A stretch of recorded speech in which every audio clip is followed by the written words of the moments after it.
जय श्रीराम. हर हर महादेव. रामकृष्ण हरी. सर्वप्रथम मी आज पहिल्यांदा व्यासपीठावर आल्यानंतर ज्याला म्हणतात इंग्रजीत नर्वस असणं, म्हणजे आपल्या भाषेत थोडा घाबरलेला ज्याला म्हणतात, त्याला कारण असं आहे की आमच्यासारखी लोक, आमच्यासारखी म्हणजे केवळ धर्म सर्वतोपरी मानणारी लोक, त्यांना भौतिकता किंवा ज्याला म्हणतो पद, सन्मान, प्रसिद्धी, ना सन्मान का मोह ना अपमान का भय, असा विचार मनाशी ठेवणारी लोक राजकीय लोकांना किंवा एखाद्या गावातले ते मोठे मोठे ज्यांना लोक भाऊ भाऊ वगैरे म्हणतात, अशा लोकांना काही जास्त किंमत देत नाही आम्ही. पण आम्ही ज्या लोकांना किंमत देतो, ज्या लोकांना आम्ही सर्वस्व मानतो, सर्वतोपरी मानतो, ज्या लोकांचं आम्ही आमच्या याच्यामध्ये सुद्धा उदाहरण देतो, व्याख्यानांमध्ये सुद्धा जेव्हा मी उल्लेख करतो, उदाहरण द्यायचं तर आमचे शिवाबापू इथे बसलेले आहेत, त्यांच्या पुढे बोलायचं आहे. मी एकदा शिवाबापूंचा उल्लेख केला होता माझ्या एका व्याख्यानामध्ये, तेव्हा ते युट्यूबवर टाकलं आणि युट्यूबला मला खाली बऱ्याच लोकांनी कमेंट केल्या की दादा, तुम्ही शिवाबापूंबद्दल बोललात, त्यांचं व्याख्यान कुठं उपलब्ध होईल, आम्हाला त्यांना ऐकायचंय. पण शिवाबापूंचा काही युट्यूब चॅनल नाहीये. उद्या तुम्हाला, उद्याच ना बापूंचं, उद्या तुम्हाला त्यांचं वक्तृत्व, त्यांची वाणी ऐकायला मिळेल. म्हणजे मी ज्यांचं उदाहरण देतो, ज्यांचा आदर्श मानतो, आताच मी हरिभक्त परायण आदरणीय अमृत महाराज जोशींना बोललो थोड्या वेळा आधी की जेवण करत असताना काय होतं ना, विचारांची लिंक लागते माणसाची आणि कुठेही काही काही विचार करत बसतो माणूस. त्याच्यापेक्षा आम्ही काय करतो की कीर्तन लावतो जेवताना, आणि आई किंवा माझी पत्नी स्वयंपाक करताना नामस्मरण करते, हरिपाठ चालू असतो. तर आम्ही ज्यांचं सर्वात जास्त कीर्तन ऐकतो ते म्हणजे अमृत महाराज जोशी. त्यांच्याबद्दल सतत चर्चा होते, बोलतो आम्ही. आणि त्यांनी मला म्हटलं की मला तुम्हाला ऐकायचं आहे, मी थांबतो. तुम्ही विचार करा माझ्यावर किती जबाबदारी आली असेल, किती माझ्यावर भार आलेला असेल की बाबा. म्हणून मी म्हटलं की पहिल्यांदा व्यासपीठावर आल्यानंतर मला जगद्गुरु तुकोबाराय म्हणतात, जगद्गुरु तुकोबाराय, ज्यांना आज आपण जगद्गुरु म्हणतो, ज्यांच्या म्हणजे तुकाराम तुकाराम म्हणतात थरथर कापे यम, त्यांचा अधिकार सर्वांनी मान्य केलाय. ज्यांना कळस म्हटलंय संप्रदायाचं, ते वारकरी संप्रदायाचे कळस असलेले जगद्गुरु तुकोबाराय. अधिकाराच्या बाबतीत जर बोलायचं झालं तर माऊली ज्ञानोबारायांच्या बद्दल काय बोलतात की बोलिली लेकुरे वेळी वाकुडी उत्तरे, करा क्षमा अपराध महाराज तुम्ही सिद्ध, नाही मानियेला अधिकार मी आपुला, तुका म्हणे ज्ञानेश्वरा राखा पायापैकी करा. कारण की अधिकाराचा विषय आहे ना. तुम्ही जेव्हा अधिकारी व्यक्तींपुढे जबाबदारीनं तुम्ही धर्म मांडायला बसलाय, तेव्हा काय जबाबदारी, काय तुमच्या खांद्यावर ओझं असतं की जगद्गुरु तुकोबाराय सुद्धा माऊली ज्ञानोबारायांना म्हणतात की तुका म्हणे ज्ञानेश्वरा राखा पायापैकी करा. तर मी आधीच इन ऍडव्हान्स मी सर्व ज्येष्ठ श्रेष्ठांची क्षमा मागतो. काही जर का उन्नत इकडचं तिकडे 19-20 म्हणतो आपण ज्याला, असं काही झालं तर, आणि माझ्या थोड्याशा अल्पमतीनुसार मी ज्या पद्धतीने आजची सामाजिक परिस्थिती आणि धर्म जो बघितलाय त्याविषयी बोलायला सुरुवात करतो. माझा आवाज व्यवस्थित येतोय सगळ्यांना? तर इथं सर्वप्रथम स्त्री शक्तीचा जागर दिसतोय, महिला मोठ्या प्रमाणात आलेल्या आहेत. धर्म ही संकल्पना जेव्हा आपण डोळ्यासमोर घेतो ना, तर धर्म, आपल्या धर्माला वारकरी संप्रदायाच्या पूर्वी महाराष्ट्रामध्ये, भागवत संप्रदायाच्या पूर्वी आपल्या धर्माला ना तितकीशी सामाजिक बांधणी नव्हती. सामाजिक बांधणी जसं आज आपण वारीला जातो समाज म्हणून, आज आपल्या संप्रदायाला आपण लोकांना एकमेकाला वारकरी म्हणून संबोधतो. या सामाजिक बांधणी का असावी? ज्ञानेश्वरीच्या सुरुवातीला जर का तुम्ही प्रस्तावना, म्हणजे साखरे महाराजांच्या ज्ञानेश्वरीची असो किंवा तुम्ही कुठले आपल्या याची प्रस्तावना जर का तुम्ही पाहिली तर तुम्हाला त्याच्यामध्ये माऊली ज्ञानोबारायांचा अभ्यास दिसेल. त्याच्याबद्दल ज्ञानेश्वरीमध्ये बोललेलं आहे की माऊली ज्ञानोबारायांनी एवढ्या कमी वयामध्ये एक तुलनात्मक अभ्यास केलेला आहे त्या काळामध्ये असलेल्या सर्व पंथांचा. त्या तुलनात्मक अभ्यासामध्ये त्यांनी शैव संप्रदाय जो आहे काश्मीरमधला, त्या काश्मीरमधल्या शैव संप्रदायाबद्दल, त्यानंतर त्या काळामधल्या शाक्त, त्या काळामधल्या नाथ संप्रदाय, सगळ्याचा तुलनात्मक अभ्यास त्यांनी केलेला आहे. आणि ज्या पद्धतीने माऊली ज्ञानोबारायांच्या आरतीमध्ये आपण म्हणतो की प्रकट गुह्य बोले विश्वब्रह्मचे केले, एक गुरु एक शिष्य परंपरेनुसार आदिनाथ गुरु सकळ सिद्धांचा मच्छिंद्र दयाचा मुख्य शिष्य, मच्छिंद्राने बोध गोरक्षासी केला, गोरक्ष उडला गहनी प्रती, गहनी प्रसादी निवृत्ती दातार ज्ञानदेव सारच उजवले. या आदिनाथांच्या परंपरेनुसार या नाथ संप्रदायातल्या लय योगाचे परमयोगी माऊली ज्ञानोबाराय, ज्यांनी आज संजीवन समाधी घेतली नाथ परंपरेनुसार, हे परमयोगी आहेत. यांनी काय गुह्य प्रकट केलंय, कुठले गुह्यतम ज्ञान आहे की जे समाजाला दिलंय. एक गुरु एक शिष्य परंपरेला खंडित करून भागवत संप्रदायासाठी ज्ञानाचा मार्ग खुला केलाय हरिनामाच्या माध्यमातून. हरिमुखे म्हणा पुण्याची गणना कोण करी. आणि हे करत असताना स्वतः योगेश्वर योगाचार्य जे योगामध्ये संपन्न आहेत असे माऊली ज्ञानोबाराय स्वतः म्हणतात की योग याग विधी येणे नोय सिद्धी, वायाची उपाधी दंपधर्म. आणि मग त्यांनी जे 6 मार्ग सांगितलेत कलियुगामध्ये आजच्या साठी, भावे विना देवनाकडे निसंदेह, गुरु विना अनुभव कैसाकडे, तपे विना दैवत दिदले विना प्राप्त, गुजे विना हित कोण सांगे, ज्ञानदेव सांगे दृष्टांताची मात साधूचे संगती कर्म आहे. हे 6. पहिलं म्हणजे शुद्ध भाव, भावी विना भक्ती, भक्ती विना मुक्ती, बळे विना शक्ती बोलू नये. ज्ञानेश्वरी आणि गाथा समजायला ज्ञान लागत नाही, ज्ञानेश्वरी आणि गाथा समजायला भाव लागतो. म्हणून ग्रॅज्युएशन झालंय माझं, मी PhD केलेली आहे आणि शर्टिंग करून आलेलो आहे. म्हणून त्याने बापाला धर्म शिकू नये, आम्हाला ज्ञानेश्वरी सांगू नये. त्याच्यासाठी जर का त्याचं समर्पण असेल ज्ञानेश्वरी प्रती, गाथेप्रती, त्याच्या मनामध्ये त्याच्या हृदयामध्ये तो जर का भाव असेल तर त्याच्यातूनच अधिकारी व्यक्तींकडूनच आपल्याला धर्म शिकायचा आहे, ऐकायचं आहे. या मॅकॉले एज्युकेशन, अकॅडमिक एज्युकेशन घेऊन आलाय कोणी, ही लोक कशी मूर्ख बनवतात त्याच्यावर मी तुमच्याशी बोलणार आहे थोड्या वेळानंतर. पण पहिले आपण हा विषय घेऊ की ज्ञान नाही, भाव, शुद्ध भाव, भाबळा भाव. भक्ती संप्रदायामध्ये सज्जन कसाई सुद्धा आहे, ज्याच्या शालिग्रामामध्ये स्वतः साक्षात विष्णू श्रीहरी विष्णू वास करायचे. आणि कनप्पा सुद्धा आहे की जो तोंडामध्ये चूळ भरून यायचा, महादेवाच्या पिंडीचा अभिषेक करायचा, जो मासाचा नैवेद्य यांना दाखवायचा, महादेवाला दाखवायचा, त्याच्या भक्तीला सुद्धा महादेव प्रसन्न झालेला आहे. भाव शुद्ध पाहिजे, भावे विना देव न कडे निसंदेह. दुसरा पाहिजे गुरु. या काळामध्ये काही मिळून जाईल तुम्हाला, मार्गदर्शक गुरु आध्यात्मिक भेटणं फार कठीण आहे. भेटला तर तो तुमचा नशीब आहे. त्या गुरुच्या वेळ नव्हता कामा नये. गुरुने सांगितलं ते प्रमाण.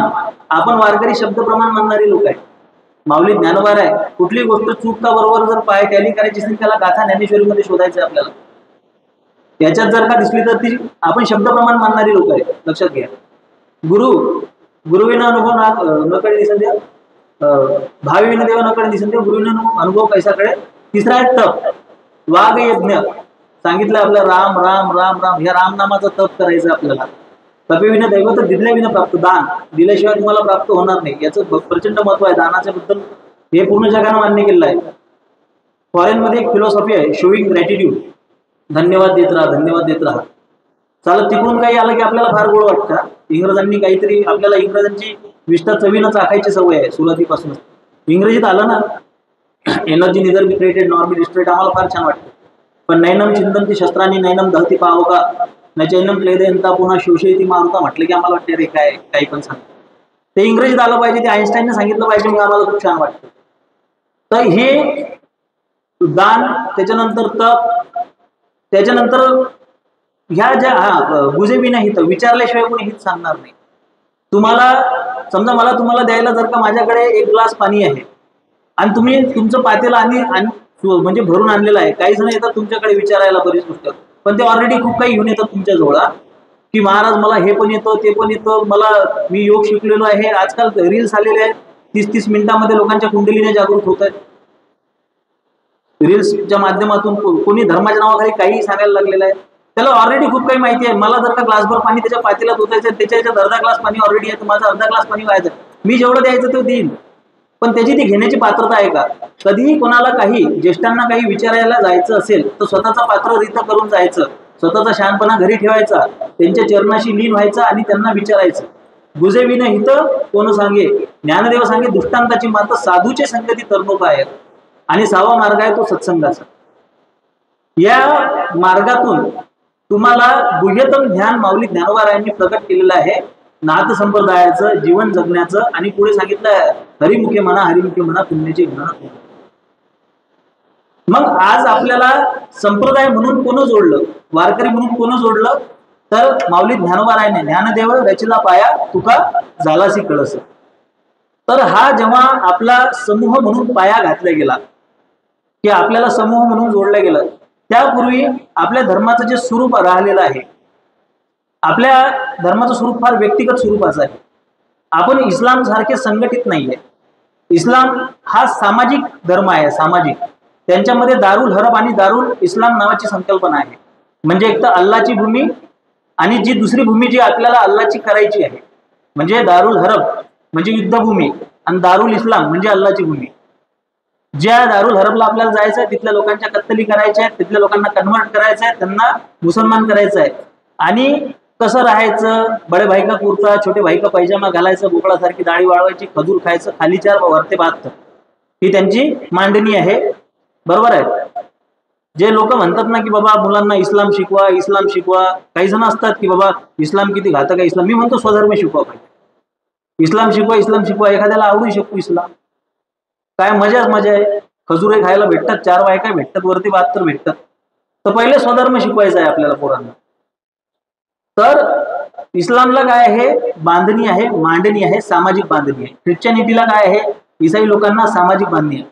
आपल्या समाजाला सामाजिक बांधणी तशी नाही आहे. आपला धर्म फार व्यक्तिगत स्वरूपावर काम करतो. व्यक्तिगत म्हणजे मोक्ष ही संकल्पना आपण मांडतो, मोक्ष.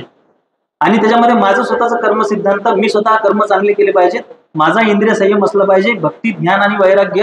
हे काय आहे, आपल्याला सामाजिक स्वरूपामध्ये कुठल्या प्रॅक्टिसेस सांगितलेल्या नाहीयेत. त्याच्यामुळे काय झालंय की व्यक्तिगत स्वरूपात सुद्धा आपण धर्माला परांमुख झालो का. भौतिकवाद आला, चंगळवाद आला. चंगळवाद, भौतिकवाद म्हणजे काय, तर तुम्हाला एक उदाहरण देतो की मी ना कोकणात गेलो. कोकणात गेल्यानंतर मला बरेच जण म्हणतात की मी मराठा आहे, पण माझं ना ब्राह्मणांवर फार प्रेम आहे असं म्हणतात. माझ्यावर आरोप असतो की तुमचं फार ब्राह्मणांवर फारच प्रेम आहे, तुम्ही ब्राह्मणांची नेहमी बाजू घेता. मी सगळ्याच ब्राह्मणांची बाजू घेत नाही, लक्षात घ्या. प्रसन्न जोशी, निखिल वागडे सारखे लोक सुद्धा ब्राह्मणच आहेत. जे धर्मद्रोह करतात ती मी धार्मिक लोकांची बाजू घेतो, पण त्यातल्या त्यात मी ब्राह्मणांवरच्या टीकेला प्रत्युत्तर देतो, ही गोष्ट खरी आहे. मी ब्राह्मण समाजावर शिवीगाळ झाली तर मी त्याला प्रत्युत्तर देतो, ही गोष्ट खरी आहे. कारण की तो काय पिल्लर आहे धर्माचा, तुम्हाला मान्य असो अथवा नसो. त्याचं एक उदाहरण तुम्हाला देतो. कोकणामध्ये चित्पावन ब्राह्मण. मी पटवर्धनच्या घरी गेलो, सॉरी माफ करा, परांजपेच्या घरी गेलो आणि तिथं थत्ते नावाचे एक गृहस्थ आले. एक चित्रकार, दुसरे सर्जन, ख्यातमान सर्जन आहे, मोठे सर्जन आहे. आणि थत्ते आमच्यासोबत बसलेले असताना ना अमेरिकेमध्ये त्यांचा एक रिसर्च पेपर प्रकाशित झाला, त्याच्यावर कॉन्क्लेव्ह होती अमेरिकेत आणि त्याचे मेसेजेस त्यांना देत होते. आणि हा माणूस बोंबलत आमच्यासोबत चर्चा करत बसलाय. त्यांना काही देणे घेणे नाही, तिकडे तुम्ही काही करा, रिटायरमेंट घेतली आता, एवढा हुशार व्यक्ती. आता परांजपे आणि थत्ते गप्पा करतायत. त्यांनी पहिले केली चैतन्यावर गप्पा, की चैतन्य हे सजीवांमध्ये सोडून निर्जीवांमध्ये असते का, त्याच्यावर थत्तेंची पुस्तक लिहिलेली होती. त्यानंतर त्यांनी चर्चा केली कलेवर. थत्तेंचे बंधू आहेत, ते फार मोठे संगीतकार आहेत, त्यांनी संगीतावर चर्चा केली. त्यानंतर त्यांनी चर्चा केली साहित्यावर. पु ल देशपांडेच्या पुस्तकांवर त्यांची चर्चा झाली. त्याच्यामध्ये कला आली, त्याच्यामध्ये नाट्य आलं, त्याच्यामध्ये संगीत आलं, त्याच्यामध्ये चैतन्य आलं, त्याच्यामध्ये अध्यात्म आलं, त्याच्यामध्ये या सगळ्या गोष्टी आल्यात. आता हा भाग सोडून द्या. मी माझ्या मामाच्या बैठकीत बसलोय. पाटलाच्या घरात काय विषय चालतात. 60 लाखाची सीसी केली, 2.5 लाख रुपये गुंठ्याना इकडे जमीन आहे गळ्यात. आता पोरीचं शिक्षण झालं, ती पोरगा तिने सीए पाहायचं आहे, आपलं जंक्शन लग्न करायचं आहे बिलकुल. पण पोरगा थोडीशी दारू पिते. दारू पिणं फॅशनच आहे, बरोबर आहे. आपल्या घरातल्या चर्चा ह्या आहेत की नाही, खरोखर सांगा. आपले दोन माणसं भेटल्यानंतर काय चर्चा करतात, काय गप्पा करतात. एक दिवस मी पेपर वाचत होतो लोकमत मध्ये मंथन नावाची पुरवणी यायची. मंथन मध्ये वैचारिक असायचं. ते मंथन मी वाचत होतो. मला माझ्या एका नातेवाईकानं पेपर मागितला. मी तो मंथन दिला, त्यानं तो फेकून दिला. म्हणते तो वाचायचा पेपर दे. काय वाचायचं आम्हाला? खून, बलात्कार, दरोडा. वाचायचा पेपर म्हणजे आम्हाला बातम्या वाचायच्या. वैचारिक खाद्य आम्हाला काही घ्यायचं नाहीये. आपल्या घरातली पुस्तकं पहा, कोणती पुस्तकं असतात आपल्या घरामध्ये? एक तर त्या मराठा सेवा संघ संभाजी ब्रिगेडची ती पिवळी पुस्तकं असतात, ज्याच्यामध्ये खोटा नाटा इतिहास असतो. ब्राह्मण बदमाश, शेंडीनं कापला गळा, नमके धमके. अरे आपल्या लोकांच्या घरात, म्हणजे मला रोज ज्ञानेश्वरी वाचून बाहेर पडायची सवय आहे. मी एखाद्याच्या घरी मुक्कामी असलो, मला लाज वाटते त्याला ज्ञानेश्वरी मागायची. याच्या घरात ज्ञानेश्वरी भेटणार का नाही? एका जणाच्या घरात भेटली, त्याला वाळवी लागलेली होती. हे जे म्हातारे सगळे आपले वृद्धाश्रमात आहेत ना, तुम्हाला काय वाटते? त्यांची फार दया येते. त्या म्हाताऱ्यांना पकडा तुम्ही, त्यांना विचारा, का हो बाबा, तुम्ही तुमच्या पोराला कधी गाथा ज्ञानेश्वरी दिली का त्याच्या हातात? त्याला काय शिकवलं? पैसा कमाव. असाच पाऊस पडत होता. मी वर्गात शिकवत होतो. एक 9वीतला पोरग बसलेलं होतं. त्याचा बाप लय स्ट्रिक्ट होता, नास्तिक होता, देवभेव काही नसतं वगैरे वाला होता तो. आणि पहिला पाऊस पडला. मी शिकवता मातीचा गंध आला. मातीचा गंध आल्यानंतर मी थांबलो. म्हटलं काय सुंदर आहे ना, काय प्रकृती आहे. मग त्याच्यावरती पूजा, आमच्या वर्गातली पोरं बाकीची बोलायला लागली. हो सर, असं. तर सगळी मोठी मॅच्युअर पोरं होती. हे बोललं, सर ते जाऊ द्या, कामाचं शिकवा. तुम्हाला काय वाटतं? त्याच्या वडिलांनी मास्तर सोबत उद्धट बोलायला शिकवलं नाही. त्याच्या बापानी पोराला शिकवलंय की मार्क्स मिळाय पुरतं शिक्षण असतं, बाकी सगळं फालतू असतं. साहित्य वाचायचं का नाही, ललित वाचायचं का नाही, काव्य वाचायचं का नाही, धर्म वाचायचं का नाही, मार्क भेटतात का त्याने? अलीकडे एका नातेवाईकाच्या इथे गेलो. मला म्हणते काय आले का? आता मिटकरी माझ्या परिसरात राहतो. अमोल मिटकरीचा फार प्रभाव. मला म्हणते काय आले का सचिन, तो मिटकरी पहा म्हणे कुठे गेला, तो आमदार झाला. त्याचं म्हणणं मी का आमदार झालो नाही. मी त्यांना स्पष्ट सांगितलं, गेल्या व्याख्यानात मी बोललो की मला पैसा कमवायचा असतं, मी राष्ट्रवादी काँग्रेसमध्ये गेलो असतो. समजलं का? तो पैसा कमवायचा खूप चांगला मार्ग आहे तिथं. किंवा चौकात उठून बामणाला शिव्या द्यायच्या, तुम्हाला लोक शोधत येतील आणि तुम्हाला शिरोमणी करतील. धर्माला 4 शिव्या द्या, तुम्ही झाले बुद्धिवान, विचारवंत वगैरे वगैरे. साहित्य संमेलनाचे अध्यक्ष प्रत्यक्ष चट सगळं करून टाकतील तुम्हाला ते. तर मी म्हटलं त्यांना, अहो म्हटलं मी कोरडे विहिरीत जीव देईल, मिटकरी व्हायच्या आधी कोरडी विहीर शोधून म्हटलं त्याच्यात जीव देईल म्हटलं मी. आमचे जगन महाराज म्हणतात माझ्याबद्दल बोलताना, असे 100 मिटकरी यज्ञात दाबल्यानंतर एक सचिन पाटील तयार होते. त्यांना 1000 म्हटलं होतं. पण आमच्या पाटलांना काय पाहिजे? अबे तो शिव्या देतात तर काय झालं, तो आमदार झाला ना. अरे त्यानं आता परवा माफी मागितली. सॉरी म्हणत म्हणत या जगी हा आला रे. एक स्टेटमेंट देतो माफी मागतो, एक स्टेटमेंट देतो माफी मागतो. अरे माणूस आहे का तो? पैसाच पाहिजे. मी बुधवार पेठेमध्ये काम करणाऱ्या वेश्यांचा फार सन्मान करतो. दत्तात्रय महाराजांच्या गुरूंमध्ये एक वेश्या होती. ती तिच्या कर्माशी प्रामाणिक असते. गणिकेने पोपटाचं नाव राघोबा ठेवलंय, तर तिला मोक्ष प्राप्ती झाली. ती तिच्या व्यवसायाशी प्रामाणिक आहे. हे त्याच्यापेक्षा गायभीती आहे. धर्माची टीका करणारे, धर्माची निंदा नादस्ती करणारे व्यासपीठावर उभं राहून म्हणतात मम भार्या समर्पयामी. कोण म्हणतो असा मंत्र? देवी देवतांची टीका करणारे. पांडुरंग जो आहे पंढरीचा, तो बुद्ध आहे तिथला, हे सांगणारा, हे प्रतिपादन करणारा, गजानन महाराजांना उघडा नागला बाबा म्हणणारा जर का आमदार झाला तर हा समाजावर थू आहे. या समाजावर थू आहे.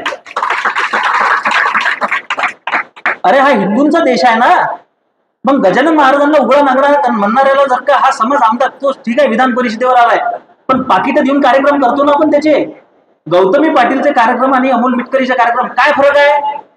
ती बाई नाचते आणि हा बोन असतोय आणि हा तुम्हाला नाचवतोय. गौतमी पाटीलचे कार्यक्रम ठेवणारे मिटकरीचा कार्यक्रम ठेवणाऱ्यापेक्षा श्रेष्ठ आहेत. ते उघडपणे व्यभिचार करतायत. बरोबर आहे. चोरून लपून मागच्या गल्लीतून बदनाम गल्ल्यांमध्ये घुसणारा, रेड लाईट एरियामध्ये घुसणारा आणि उघडपणे छाती ठोकपणे वेश्यागमन करणारा, याच्यामध्ये छाती ठोकपणे वेश्यागमन करणारा कधी श्रेष्ठ आहे? चोर मार्गानं व्यभिचार करणं म्हणजे मिटकरी सारख्या लोकांना डोक्यावर घेणं, आणि उघडपणे व्यभिचार करणं म्हणजे डायरेक्ट पवार साहेबांचा फोटो घरात लावणं. तो कोण मोठा आहे? तो मोठा आहे ज्याच्या घरात साहेबांचा फोटो आहे. तर जर का माझ्या कुटुंबामध्ये, माझ्या परिवारामध्ये, माझ्या समाजामध्ये आता महेंद्र महाराज मस्के आणि मी आजच्या व्याख्येनुसार आम्ही बहुजन आहोत, बरोबर आहे, किंवा आमचे विजय महाराज आले होते घरी, हा शिवाबापू, आपण बहुजन, पण आमच्या चर्चा काय चालतात, आमच्या धर्मावरच चर्चा चालतात, धार्मिक चर्चा चालतात. आम्हाला लोक काय म्हणतात, हा हे ब्राह्मणांनी बाटवलेले आहेत. मायला तुझ्या घरात खिडकीतून अब्दुल येणं जाणं करायचं आम्ही तुला काही म्हटलं का? बरोबर. तर म्हणून मला जर का आम्ही धर्मावर चर्चा करतो तर आम्ही मनुवादी आहोत, आणि जर का दोन ब्राह्मण साहित्य कला नाट्य याची चर्चा करतायत तर ते वर्चस्ववादी आहेत, यांनी आमच्यावर सांस्कृतिक दहशतवाद केलाय वगैरे वगैरे म्हणायचं. मला जर विचारलं तुला कोणाच्या हातात सत्ता द्यायची आहे, तर मला घरात बसून केवळ पैसा, संपत्ती, स्त्री, दारेशना, वित्तेशना, लोकेशना याच्यासाठी झटणाऱ्या समाजाच्या हातात सत्ता द्यायची नाही. मला असं वाटते माझ्या देशाचा कारभार त्यांनी चालवला पाहिजे की जे लोक जीवनाला ह्या दृष्टिकोनातून बघतात की या जीवनामध्ये कला आहे, या जीवनामध्ये साहित्य आहे, या जीवनामध्ये नाट्य आहे, या जीवनामध्ये संगीत आहे, या जीवनामध्ये पैशाच्या पेक्षा, भौतिकतेच्या पेक्षा बाहेर एक आयाम आहे. संगीत ही साधना आहे, उपासना आहे, ईश्वर आहे, धर्म आहे, देव आहे, देश आहे, राष्ट्र प्रथम आहे, संस्कार आहेत, भजन आहे, कीर्तन आहे, संकीर्तन आहे. आता मी म्हटलं की महिला वर्गावर मी येतो. तुमच्या हातात ह्या सगळ्या गोष्टी आहेत, तुमच्या हातात ह्या सगळ्या गोष्टी आहेत. कशा? पियर प्रेशरला बळी पडू नका. पियर प्रेशर काय असतं की त्याच्या मुलाला घ्यायला जर का अमक्या शाळेची गाडी, तो जर का सेंट बॉस्को मध्ये शिकतोय, तो जर का पोद्दार मध्ये शिकतोय, रॅन इंटरनॅशनल मध्ये शिकतोय, तर माझाही मुलगा तिथे शिकला पाहिजे. या पियर प्रेशरच्या भानगडीत पडू नका. पोरांना संस्कार द्या. समजलं का? शिवाबाबूंचं माझं आता येताना चर्चा झाली. शिवाबाबू म्हणत की बाबा आपण एक या 10 वर्षामध्ये असं एक करायचं की कासार बांगड्या भरणारे हे हिंदूच असले पाहिजेत. आपल्या हिंदूंच्या महिलेचा हात कोण्या म्लेंछाच्या हातात पडता कामा नये. पण मी बापूला मदतच टोकलं. बापूंचा मोठा अधिकार आहे, पण म्हटलं बापू तुम्हाला माहीतच नाही, तुम्ही बांगडे घालायचा विषय करताय, इथं बायका त्या अब्दुलच्या हातून साड्या नेसतायत. माहित आहे का तुम्हाला? रील्स आहेत आता की लग्नामध्ये साडी नेसून द्यायला पुरुष येतो आणि तो बहुतेक अब्दुलच असतो. जिम करतायत आजकालच्या महिला. एक ग्लास पाणी आण म्हटलं तर आणणार नाही पोरगी, पण ती जिम करतीये. तो जिम ट्रेनर आहे अब्दुलच असतो. मग तो असं मागून जातो आणि वेट उचलून दाखवतो, असं उचलायचं. आणि बाप सांगतो माझी मुलगी जिम करते, तू जीव दे. बरोबर आहे. घरात विहीर खोद, तिला पाणी शेंदायला लाव. हे जिम कल्चर हे फार घातक आहे, लक्षात घ्या. पुरुषांसाठी सुद्धा. मी पण व्यायाम करतो, ज्याला वाटत असेल त्यांना माझ्यासोबत या सकाळी सकाळी व्यायाम करायला. मी सांगतो व्यायाम कसा करतात. जलस्तंभ, वायुस्तंभ सारखे फार एन्शियंट टेक्निक्स आहेत. हे पोटाची बिस्किट बनवणं म्हणजे काही तर फार मोठा विषय आहे तो. आयुर्वेदाकडे चला, आखाड्यांकडे चला, आपल्या लाल मातीकडे चला, हा विषय आपला असला पाहिजे. हे जिम कल्चर आलंय. पटापट मारतात भोसडीचे. एवढाले बेंडकुड्या, काय न मेला अटॅक न. बरोबर आहे. किती उदाहरणं आहे त्याची. Protein powder. अरे बाबा तुम्हाला आता थोडंसं वैज्ञानिक सांगतो मी. आपण किती मिथकांमध्ये जगतो पहा. लोकांना वाटतं हे धोत्र नेसतं, त्यांना काही माहित नाही. सेव्हन्थ डे ऍडव्हेंटिस्ट नावाचे ख्रिश्चन धर्मामध्ये एक पंथ आहे बापू. सेव्हन्थ डे ऍडव्हेंटिस्ट हा नावाला ख्रिश्चन आहे. याचे सगळे नियम हिंदूंचे आहेत. कसे? त्यांनी ठरवलेलं आहे की शुक्रवार शनिवारी काम करायचं नाही, शुद्ध आराम करायचा. पण त्या आरामामध्ये खेळायचं, पब्लिक रिलेशन बनवायचं, लोकांना भेटायचं, झोपून राहायचं नाही. नाही तर आराम करायचं तर बैलासारखं. दुसरं त्यांनी ठरवलं की दारू प्यायची नाही, ती लोक दारू पित नाही. तिसरं त्यांनी ठरवलं की नॉनव्हेज खायचं नाही आणि सेंद्रिय आहार घ्यायचा, सेंद्रिय शेतीवर आधारित, आपल्यासारखं सगळं. तर मग काय निष्कर्ष आला? तर सेव्हन्थ डे ऍडव्हेंटिस्ट या पंथाची लोक सामान्य लोकांपेक्षा जास्त आनंदी असतात आणि जास्त जगतात. गुगल आहे आपल्याकडे, सर्च करा, माहिती भेटून जाईल. या जगामध्ये ब्ल्यू झोन आहे. ब्ल्यू झोन म्हणजे असे एरियाज जिथले लोक जास्त काळ जगतात, जास्त काळ जीवन जगतात. त्यांचं स्टडी केल्यानंतर लक्षात आलं की ती लोक काय करतात, ती लोक शाकाहारी आहेत. ब्रायन जॉन्सन नावाचा एक बिलिनियर आहे, त्याने एक प्रोजेक्ट बनवला ब्ल्यूप्रिंट नावाचा. तुमच्या घरामध्ये समजा तरुण ज्याला चांगल्या पद्धतीने किंवा इथल्या बसलेल्या तरुणांनी या सगळ्या गोष्टी क्रॉस व्हेरीफाय करा. सचिन पाटील बोलला म्हणजे काही महत्व नसते, असलं पाहिजे. ब्रायन जॉन्सनच्या मुलाखती उपलब्ध आहेत पॉडकास्टवर, त्याचे पॉडकास्ट आहेत भरपूर. तर ब्रायन जॉन्सननं 30 डॉक्टरची टीम केली, 30 डॉक्टरची, आणि त्याला ऑपरेशन ब्ल्यूप्रिंट नाव दिलं. ब्रायन जॉन्सन जवळपास 50 वर्षाचा आहे, पण त्याच्या हृदयाचं वय 18 वर्ष. त्यानं एक जीवन पद्धती शोधून काढली आणि त्या जीवन पद्धतीनुसार तो जीवन जगतो. त्याच्यामध्ये तो एक भुक्त आहे, तो एकदा जेवतो आणि तो शाकाहारी आहे. योशियारी नावाचा एक वैज्ञानिक आहे, त्याला नोबेल पुरस्कार भेटलेला आहे. त्यानं ऑटोफेजी नावाची एक शोधून काढली, प्रक्रिया शोधून काढली शरीरामध्ये, की शरीराला जर का 48 तासापर्यंत उपाशी ठेवलं तर आपल्या शरीरातले जे कॅन्सर सेल आहेत किंवा एक्सेस सेल आहेत ते खायला लागतात एकमेकाला आणि शरीर शुद्धी होते आणि त्या व्यक्तीला कधी कॅन्सर होत नाही, झालेला कॅन्सर सुद्धा बरा होतो. याच्यावर नवज्योत सिंग सिद्धू सुद्धा बोललेला आहे, त्याची कॉमेंट्री ऐकतो आपण, पण त्याचं हे कधी ऐकणार नाही आपण की त्याच्या बहिणीचा कॅन्सर कसा बरा झालाय. त्याचा खूप मोठा इंटरव्ह्यू आहे त्याच्यात. त्याचा डायबिटीस कसा बरा झालाय, तर त्यात तो कशाने बरा झालाय, तर ऑटोफिजीच्यानं. 15 दिशे एकादशी का न करीसी व्रत सार, काय तुझा जीव जातो एक दिशे, फराळाचे विषधनी घेतो. आमची एकादशी असते खाऊन पिऊन, रोजच्या पेक्षा जास्त खातो. तुकोबारायांनी साबुदाणा खाल्ला होता का? हा साबुदाणा आला कधी? छत्रपती शिवाजी महाराज सोयाबीन खाऊन लढायला गेले असं ऐकलं का तुम्ही? काल परवा आलेलं हे सोयाबीन, काल परवा आलेला हा साबुदाणा. अरे आपल्या 200 किलोमीटर मध्ये जे पिकते, जे हजारो वर्षापासून, भात खाऊ नका सांगतात डॉक्टर. ते डॉक्टर भात खाऊ आहेत भोसडीचे. भात खाऊ नका, चपाती खाऊ नका, हे खाऊ नका, ते खाऊ नका, मटन खा. अरे कार्सिओजेनिक एलिमेंट आहे रेड मीट. गुगल करा, कॅन्सर साठी सगळ्यात मोठा सप्तन जो आहे ते लाल मांस म्हणजे बोकडाचं मांस आणि गाईचं मांस. आणि आपल्याला सांगते की तो प्रोटीनचा सोर्स आहे, ते खाणार नाहीत तर कोण खातील, काय खातील? आपल्या पूर्ण देशाला या सगळ्या डॉक्टरांनी मांसाहारी केलंय. त्याला अंड खाऊच घालावं लागल, त्याला व्हिटॅमिन B12 भेटणारच नाही म्हणून तो कागद दाखव.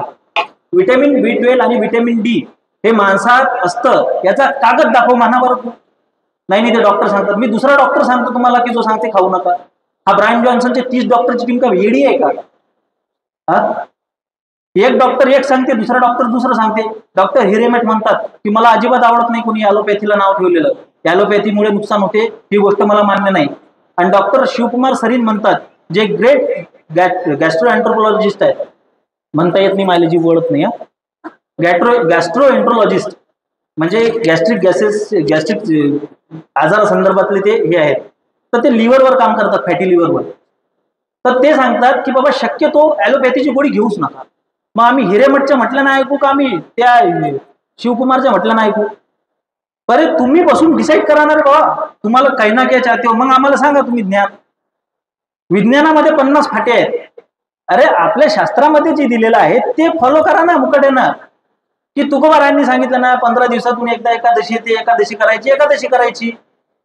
मग त्याच्यावर एखादा रिसर्च पेपर बनतोच की एकादशी करणं खूप चांगलं असतं. काही फरक पडत नाही. जास्त खाणं ही विकृती आहे, पोटापुरतं खाणं ही संस्कृती आहे, प्रकृती आहे, माफ करा. पोटापुरतं खाणं ही प्रकृती आहे आणि अर्धपोट राहून इतरांना जीव घालणं ही संस्कृती आहे. आपण सुसंस्कृत आहो ना, की आपल्या दारावर जर का याचक आला, भिकारी नाही याचक, आणि त्याने जर का भिक्षामदेही म्हटलं तर आपल्या ताटातलं अन्न त्याला देण्याची आपली संस्कृती आहे. हे खा, ते खा, अमुक खा, नुसतं खाऊन खाऊन मरा. बरोबर आहे. हे सडके कांदे जिवंत ठेवून करतं काय? पहिले लोक कमी जगायची, आता बघा किती लोक जगतात. अबे लोकसंख्या वाढली, दुसरं काय झालं? आणि कोणती लोक जगतायत, त्याला खुर्चीवर उठता येत नाही, उठलं तर बसता येत नाही. बरोबर आहे ना? त्याचा समाजाला उपयोग ना घरच्यांना उपयोग. खायला खारण भुईला भार. पहिले 8-8 लेकरं असायची, 2-4 मरायची, 3-4 जिवंत राहायची, माय बापाला ताण नाही. आता एकच लेकरू, त्याच्याच माग. बरोबर आहे. पण ठीक आहे बाबा, आता परवडत नाही, आता खर्च वाढला हे ते. पण त्या एक जर लेकरू आहे तो तुमचा व्यक्तिगत निर्णय आहे. तसाही मी जास्त मुलं जन्माला घाला ते जे बोलले होते आपले भागवत म्हणून भागवत त्याच्याशी सहमत नाहीये. जास्त लेकरं जन्माला घाला, बारामतीला दान करा, बरोबर आहे. अरे हिंदुत्ववादी बनवण्याची पहिले सिस्टीम तयार करा तुम्ही, मग लेकरं जन्माला घालायच्या गोष्टी करा. आपल्याकडे सिस्टीम नाही, आपल्याला गुरुकुल नाही आहेत. संविधानामध्ये कलम 30 आहे, त्याच्यानुसार तुम्ही शालेय शिक्षणामध्ये भागवद्गीता, ज्ञानेश्वरी गाथा इन्क्लूड करू शकत नाही. जोपर्यंत धर्मशिक्षण प्रामुख्याने फॅक्युलर एज्युकेशन सिस्टीम मध्ये येत नाही, तोपर्यंत लेकरं जन्माला घालायचं विसरून जा. आपण लेकरं जन्माला घालायची, त्याला बाहेर कोणतरी बिघडवायचं, घेऊन जायचं, आणि तोच आपल्या धर्माच्या छताळ्यावर बसतो. मग भविष्यात देव कुठे आहे दाखवा, बरोबर आहे. तुमचा देव कुठे आहे? अरे बाबा, मोठमोठे तपस्वींनी आयुष्य घातलं, त्यांना देव दिसला नाही. देवाला गरज आहे का तुला दिसायची? देव कुठे आहे दाखवा. म्हणजे काय फालतू प्रश्न आहे. मला इयत्ता चौथी ते प्रश्न पडायचे की देव का दिसत नाही, मग देव मदत का करत नाही. इयत्ता चौथी ते प्रश्न पडायचे, 4वी 5वी मध्ये. 6वी पर्यंत मला माझी उत्तर भेटली. हे देव कुठे आहे दाखवा आणि तो येत का आणि मदत करायला, हे अजून माझ्या मते 4वी 5वीतच बुद्धिमत्तेत आहे. हा प्रश्नच नाही आहे माझ्या मते. हा सगळ्यात फालतू प्रश्न आहे की मंदिरामध्ये बलात्कार होत होता तेव्हा तुझा देव कुठं होता. अबे, तिथं कृष्ण आहेत पूर्ण अवतार, तिथं अर्जुन आहे, अर्जुनाच्या मागे आहे ना कृष्ण, सॉरी म्हणजे पाठीशी आहे, समोर सारथ्य करतोय ना तो कृष्ण. काय म्हणतोय अर्जुनाला? तस्मात उत्तिष्ठ कौंतेय युद्धाय पुत्रीश्या, तू तुझी गांडी उचल, तू तुझी नीट घाल, बरोबर आहे. कृष्ण म्हणतात का की मी आहे, मी तुझी मदत करतो म्हणून? हा कर्मसिद्धांत ज्या पद्धतीने चालतो ते आपण लक्षात घेतलं पाहिजे की इथे तुम्हाला स्वतःची मदत स्वतः करावी लागणार आहे. आपलं कर्तव्य आपल्या वर्ण, आपल्या आश्रमानुसार, आपल्या कर्तव्यानुसार आपल्याला जेही कर्म आलेलं आहे ते कर्म आपल्याला, विहित कर्म आपल्याला करायचं आहे, आपला धर्म आहे. तर ही जी प्रश्न पडतात ना, हे प्रश्न बालवाडीतले प्रश्न आहेत. तर हे प्रश्न पडणाऱ्या लोकांना मी उत्तर देण्याच्या पात्रतेचं समजत नाही, त्यांच्याशी आपल्याला डोकं खपवायचं नाही. तर तुमच्यावर मी जशी सांगितली की सर्वात जास्त मोठी जबाबदारी आहे ती म्हणजे घरातून धर्मजागरण करण्याची. पिअर प्रेशर पाळायचं नाही. पिअर प्रेशर म्हणजे काय की याचा लग्नाला इतका खर्च आलाय तर मी त्याच्यापेक्षा दुप्पट खर्च करेल, त्याच्या घरापुढे ही गाडी उभी आहे तर मी ती गाडी घेईन. आपल्याला घरामध्ये टीव्ही नावाचा एक प्रकार आहे, आता तो मोबाईल आला, म्हणजे टीव्ही राक्षस होतं ते पिशाच आहे, हे मानगुटीवर असतं सतत मोबाईल नावाचा. तुम्ही तो व्हिडिओ पाहिला का की एक बाई लेकरू विसरली मोबाईलच्या नादात, ती चालली ते मोबाईल पाहत आणि तिचं लेकरू हिंडतंय. तर ह्या मोबाईल असो किंवा टीव्ही असो, या माध्यमातून, म्हणजे परवाला मी एका ठिकाणी बसलेलो होतो. आता आमच्या वेळेच्या त्या टीव्ही सिरियल वेगळ्या होत्या. आता मला काही त्याच्यातला मी थोडी टीव्ही सिरियल पाहणार, आमच्या घरात टीव्ही सिरियल कोणी पाहत नाही. तर मी एका मुलीला विचारलं किंवा मला अलीकडची एखादी सिरियल सांग की त्याचं मी उदाहरण देऊ शकेल, कारण की मी अजून एक क्योंकि सास भी कभी बहू थीच उदाहरण देत होतो. मला एकानं सांगितलं ते सिरियल बंद पडून काही वर्ष झाले, तुम्ही त्याच्यातच अजून अडकून पडले. मग म्हटलं नवीन सिरियल सांग कोणती आहे. म्हणजे अनुपमा नावाची सिरियल आहे का? त्या अनुपमा नावाच्या सिरियल मध्ये तिला नवरेच नवरे आहेत. हा मरतो तो येतो, तो मरतो हा येतो. मला सांगा आमच्या घरातली महिला काय करते? ती सिरियल पाहते. त्या अनुपमाचं दुःख ही इथं भोगतीये. ते मेथीची जोडी निवडता बरोबर आहे. मग तिच्या लक्षात येते की हट, हा नवरा कामाचा नाही, बरोबर आहे. बरं तो नवरा कामाचा नाहीये पण तो तर पैसा कमावतोय, तिला पिक्चर पाहायला नेतोय, हे करतोय. आपला नवरा तर तेही करत नाही, बरोबर आहे. ह्या अपेक्षा कुठून वाढतायत मुलींच्या? त्या रील्स बघतायत, ते चित्रपट बघतायत, त्या आजूबाजूचं जग बघतायत आणि फेमिनिझम नावाचा एक किडा नवीन. आता इथं सगळ्या वयोवृद्ध तुम्ही महिला बसल्या, तुम्हाला कदाचित आधुनिक काळात काय चाललंय किंवा इथल्या ज्येष्ठांना माहीत नसेल, बाकीचे सगळे संत श्रेष्ठ आहेत तिथं त्यांना माहिती नसेल. अहो फार बिघडलंय. आता माझ्या वयाचा विषय आहे म्हणून मला माहिती आहे, महाराजांना कल्पना आहे. FC कॉलेज आहे पुण्यामध्ये, तुम्हाला हसायला येईल पण काय चाललंय तिथे एक उत्सव झाला मध्यंतरी. त्या उत्सवामध्ये मुलं साड्या नेसून गेली. बाबा साड्या नेसून मुलं गेली. बाप काय म्हणतोय, माझा मुलगा पुण्यामध्ये FC ला शिकतोय, पोट्ट साड्या नेसून येतो लिपस्टिकला. आता हे व्यासपीठ धर्म व्यासपीठ आहे, ते मला बोलायची लाज वाटते पण बोलावं लागेल. आपल्याला ते करायचं नाही, होऊ द्यायचं नाही म्हणून बोलावं लागेल. LGBT नावाचा एक प्रकार आला. LGBT म्हणजे पुरुषाने पुरुषासोबत लग्न करायचं, स्त्रीने स्त्रीसोबत लग्न करायचं. LGBT हा, तर त्याच्या समर्थनार्थ पुण्यामध्ये मोर्चा निघाला. त्या मोर्चामध्ये काही तरुणांनी भाग घेतला, तरुणांनी आणि तरुणींनी. आणि त्या मोर्चाला त्यांनी जे बॅनर वापरला त्या बॅनरवर छत्रपती शिवाजी महाराज होते. काय संबंध आहे रे तुमच्या त्या फालतुगिरीसोबत छत्रपती शिवाजी महाराजांचा? महाराजांचा अपमान झाला, महाराजांचा अपमान झाला म्हणून हे बोंबलणारे शिवभक्त कोण्या बिळात लपून बसले. हा महाराजांचा अपमान तुम्हाला दिसत नाही? कोणी मर्द का बच्चा नाही तिथं जाऊन त्यांची गलपट धरायला झालं, कॉलर पकडायला. का रे बाबा हे काय लावलं? हे तुम्ही तुमकडे तिकडे आहे घाला तुमची. इथं माझ्या महाराज काय करतात तुमच्या त्या बॅनरवर हे विचारायची कोणाची क्षमता नाहीये. अरे ही सेलिब्रेट करायची गोष्ट आहे का? म्हणजे कालपर्यंत तुम्ही म्हणायची की बाई स्वतःच्याच जातीत लग्न कर, म्हणजे लव्ह मॅरेज करू नको. त्यानंतर आलं करशील तर स्वतःच्याच जातीत कर. नंतर आलं बा करशील तर स्वतःच्याच धर्मात कर. आता काय म्हणतील भविष्यात मायबाप? करशील तर पोरासोबतच कर, मुलगी असली तर, आणि मुलाला म्हणतील पोरी सोबतच कर. आणि हे पेरलं जाते शाळा महाविद्यालयामध्ये, हे शिकवलं जातंय. कुठं हात त्याला म्हणतात सेक्स एज्युकेशन. आणि त्याच्यावर आपल्या सर्वोच्च न्यायालयाने निर्णय दिला. सर्वोच्च न्यायालयानं त्याला म्हणतात जेंडर फ्ल्युडिटी. जेंडर फ्ल्युडिटी म्हणजे नो युअर जेंडर. मी पुरुष आहे का स्त्री आहे त्याचं त्यांना ठरवायचं. कुठं चाललोय आपण? आणि हे याच्या मागे कोण आहे? या सगळ्या गोष्टींच्या मागे डावे, वामपंथी, आणि यांना सपोर्ट करायला बारामती. लक्षात येते का आपल्या? अरे तुमचं राजकारण खड्ड्यात जाऊ देणार आहे का? तुमच्या पवार साहेबाचं धुऱ्याला धुरा आहे का माया? तुम्ही म्हणा, मी म्हणतो पवार साहेब की जय, धर्मात नाही. आम्ही तुमच्या देवांचे बाप आहोत. त्या पाथरवाट कवितेचा आधार घेऊन तुम्ही बोलताय. त्या कविता चुलीत घाला आणि त्याच्यासोबत तुम्ही जा. देवाचे बाप? अरे तुमच्यासारखे 56 आले आणि 56 गेले. या देवाचा बाप होण्याची कोणी लायकी आहे का? कुठला कोण तो 4 आण्याचा ज्ञानेश महाराज येऊन तुमच्या प्रभू रामचंद्रांबद्दल उलटसुलट बोललाय? चपलीनं बळवायच्या लायकीचा तो 56 बापाची अवलाद आमचं रक्त खवळत नाही.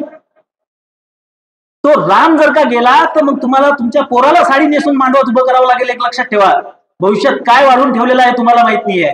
तो राम छातीशी घट्ट कवटाळून ठेवावा लागणार आहे आपल्याला. आपल्याला जर का राम छातीशी घट्ट कवटाळून ठेवता येणार नाही. आपल्या हृदयात राम असला पाहिजे, आपल्या वाक्यात बोलण्यात वागण्यात राम असला पाहिजे. त्या रामाचा आदर्श आपल्याला उभा करायचा आहे ना. राम राम न म्हणे त्याचे गाढव माता पिता, आणि हा गाढवीच्या पोटचा तिथे येऊन म्हणतोय की त्या रामाला मी सोडलं असतं का? लायकी आहे का तुझी? आपला पगार किती, आपण बोलतो किती?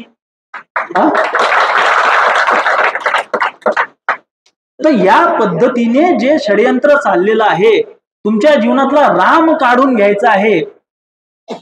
मला असं म्हणायचं आहे की तुमचं राजकारण असलं पाहिजे रस्त्यांवरच्या खड्ड्यांवर, तुमचं राजकारण असलं पाहिजे बेरोजगारीवर, तुमचं राजकारण असलं पाहिजे विकासावर, तुमचं राजकारण असलं पाहिजे इतर मुद्द्यांवर.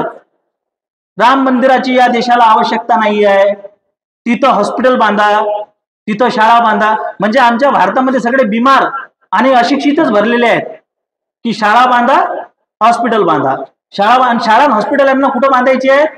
मंदिरांच्याच जागेवर बांधायचे आहेत. अनधिकृत मशिदी पाडून तिथं मुतारी बांधा म्हटलं आम्ही उद्या तर. विचार करा तुम्ही की पहिली गोष्ट म्हणजे या धर्माला आपण केवळ आपल्या याच्यात काय म्हणतो आपण त्याला, देवळामध्ये मर्यादित नाही ठेवायचंय. आपल्या घरातल्या देवघरापर्यंत मर्यादित ठेवायचं नाहीये. धर्म म्हणजे काय आहे? धारयति इति धर्म. जे जे योग्य आहे, जे जे धारण करायचं आहे ते धारण करणे म्हणजे धर्म आहे. आणि योग्य आणि अयोग्य काय आहे याचा विवेक आपल्यामध्ये कसा येईल त्याच्यासाठी गाथा आहे, त्याच्यासाठी ज्ञानेश्वरी आहे. त्या गाथा ज्ञानेश्वरीमध्ये या जगामध्ये ज्ञानेश्वरीपेक्षा मोठं श्रेष्ठ तत्वज्ञान नाही, आणि गाथा आणि दासबोध याच्यापेक्षा मोठा व्यावहारिक ग्रंथ नाही. दासबोध आणि गाथा हे व्यावहारिक ग्रंथ आहेत. आम्हाला तुकोबाराय कीर्तनकारांनी कसे सांगितले मला माहित नाही. तुकोबाराय सांगताना सांगतात की बाबा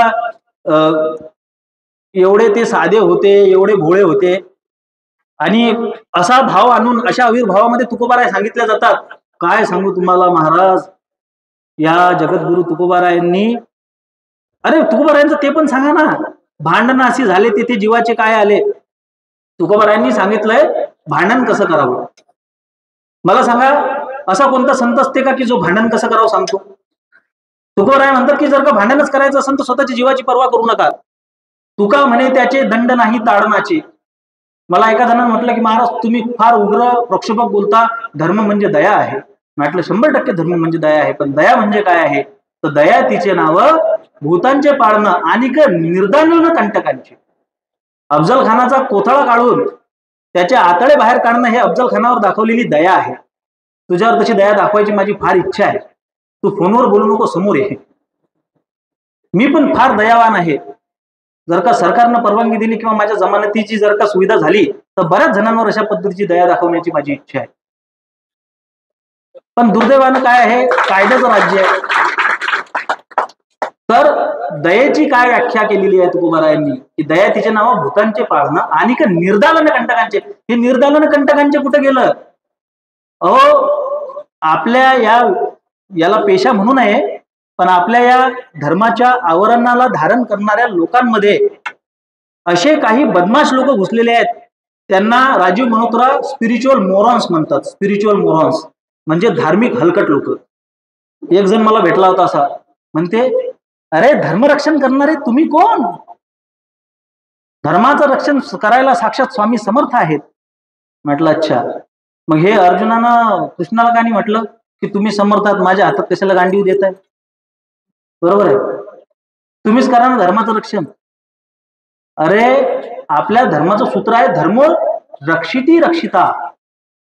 जो धर्माचं रक्षण करेल त्याचं धर्म रक्षण करेल. हे भगवद्गीतेचं तत्वज्ञान आहे. त्याच्याविषयी मोठे स्वामी आहे का तुम्ही? आम्हाला जगद्गुरु तुकोबारायांनी सांगितलेलं आहे धर्माचे पालन करणे पाखंड खंडन, हेचे करणे काम बीजे वाढवा. बीजे कशासाठी? रामनामाचं बीज का वाढवायचंय? धर्माचं पालन झालं पाहिजे म्हणून.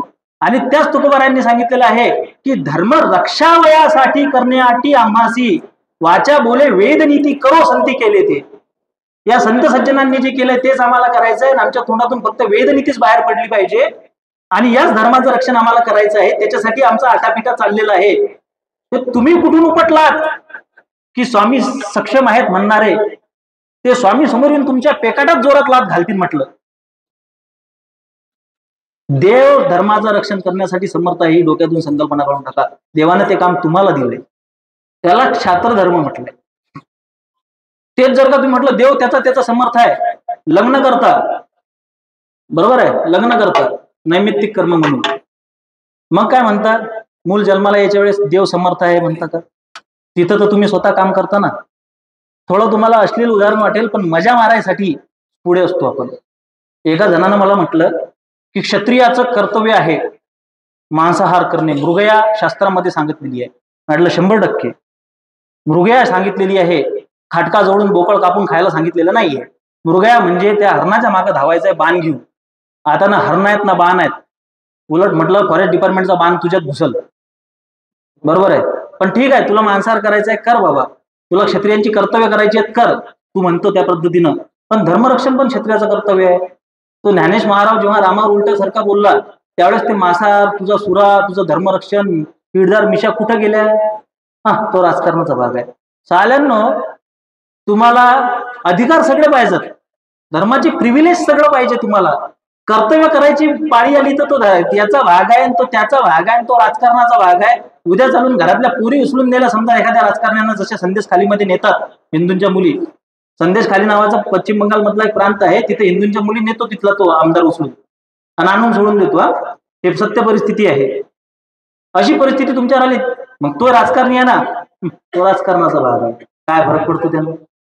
इतक्या पर्यंत जर का आपण निर्लज्ज झालेलो असू, मग असा हिंदू संपलेला बरा, असा हिंदू मेलेलाच बरा. हा हिंदू मेलेल्या आईचं दूध प्यायलेला नाही. हा धर्म कसा आहे, त्याचं स्वरूप कसं आहे हे आपण जाणून घेणं खूप गरजेचं आहे. आदिगुरु शंकराचार्यांनी धर्माची पुनर्स्थापना केली, अद्वैत वेदांताचा सिद्धांत प्रस्थापित केला, 4 मठांची स्थापना केली, 4 ब्रह्मवाक्य दिली, त्या 4 पीठांना 4 वेद दिलेत आणि त्या 4 पीठांवर जबाबदारी दिली पुढे धर्माचं काम अविरत करण्याची. आज आपल्या लोकांना जर का विचारले 4 पीठांची नावं काय आहेत तर आपल्या लोकांना सांगता येत नाही. आणि आम्ही उलट प्रश्न विचारतो, शंकराचार्यांनी काय केलं? हे आपल्या पोरांना लोकांना सवय आहे, शंकराचार्यांनी काय? अरे करपात्री महाराजांनी लाठ्या खाल्ल्यात, जेलमध्ये जाऊन बसलेत. तुला माहित नाही? तुला काय करपात्री महाराज कानात येऊन सांगतील का? तुझं काम आहे येड्या, तू चौकशी कर महाराजांनी काय केलं, मी त्यांच्यासाठी काय करू शकतो. सर्वोच्च गादी आहे पुढचे शंकराचार्य पीठांची. निश्चलानंद सरस्वती अति विद्वान आहेत. आपल्या पोरांना नाव तरी माहित आहे का? शाहरुख खानचा आगामी चित्रपट कोणता माहित आहे? आणि त्या तरुणांची चूक आहे का? अजिबात नाही. ते आमच्या मायबापांची चूक. मला एकानं म्हटलं ही आजची तरुण पिढी फार वाया गेली. माझ्यापेक्षा जास्त मोठा होता वयानं, आणि आम्ही इथेच म्हणतो की आमची खालची पिढी वाया गेली. कोणीच वाया गेलेला नाहीये. तुम्ही काय दिवे लावले? तो सय्यारा चित्रपटाला लोक बोंबलायला लागली, काय तरुण पिढी वाया गेली, ते लव्ह स्टोरी पाहतात. अबे तुमच्या वेळेस एक दुजे के लिए आला होता तेव्हा लोकांनी आत्महत्या केल्या होत्या. आम्हाला नका शांतपणा शिकू. या सय्याराच्या वेळेस आत्महत्या केल्या नाही. तो कमल हसनचा जुना पिक्चर आहे रती अग्नियुती सोबत, तो पिक्चर रिलीज झाला होता त्यावेळेस काही गावामध्ये काही जोडप्याने आत्महत्या केली, आणि हे आपल्याला शिकवतात तुमची पिढी वाया गेली. अरे तुमच्या काळामध्ये माऊली ज्ञानोबा रायांची जी संजीवन समाधी आहे ती फोडण्याचा प्रयत्न झाला 1975 मध्ये, अंधश्रद्धा निर्मूलन समितीनं केला. तुम्ही काय टिपरे खेळत होते का? आई भवानी शपथ आज लावून दाखवा बरं, हात मायले, हात तोडून हातात देऊ आम्ही. कोणती पिढी वाया गेली? कोणाची पिढी वाया गेली? अरे तुम्ही आम्हाला धर्म शिकवला नाही. 70 वर्ष 75 वर्ष देशावर काँग्रेसनं राज्य केलं. तुम्ही आम्हाला म्हणता आम्ही वाया गेलो. तुम्ही काय करत होता? काश्मीर खाली झालं ना तुमच्या डोळ्या देखत. तुम्ही काय करत होता? पण आमची पिढी वाया गेली.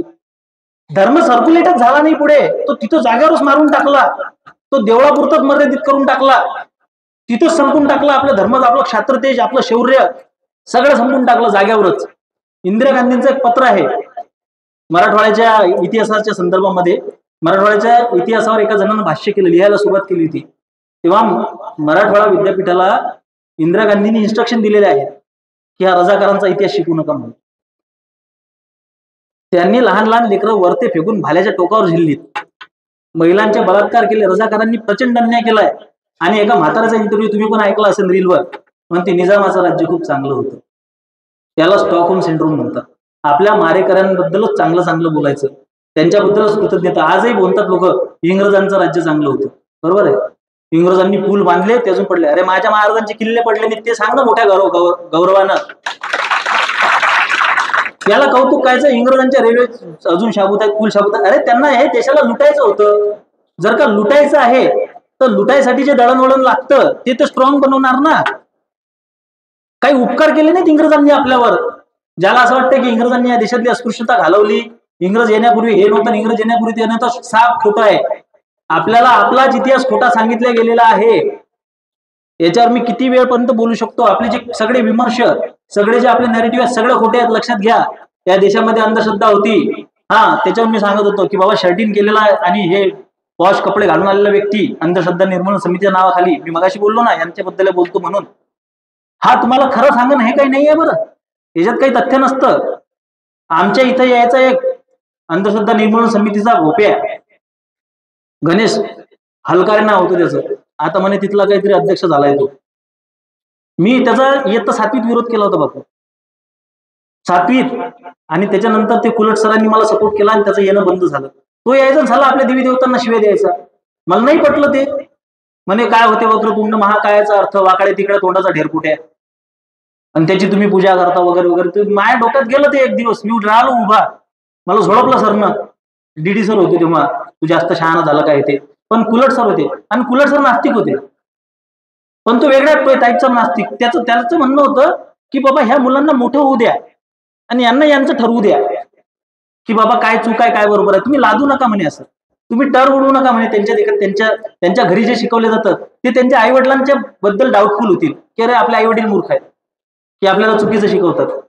बंद करून टाकला तो कार्यक्रम. पण त्याच्या वेळी काय झालं होतं, त्यांना आम्हाला एक गोष्ट सांगायचं होतं, अमेरिकेतल्या माणसाला भूत लागते काय, श्रीमंत लोकांना कधी भूत लागते काय, देव असतो का, असं तसं तो प्रश्न. मग मी विचार करायचो साला, म्हणजे अमेरिका खूपच प्रगत असेल, तिथं क्राईम होत नाही, तिथं बलात्कार होत नाही, तसं तो सांगायचा ना, तिथं भूत लागत नाही. मग झालो मी मोठा, मग केला मी अभ्यास, मग मला काही गोष्टी समजल्या, मग मी अमेरिकेवर खूप स्टडी केला. तुम्हाला सांगतो, दाखवायचे दात वेगळे असतात, खायचे दात वेगळे असतात.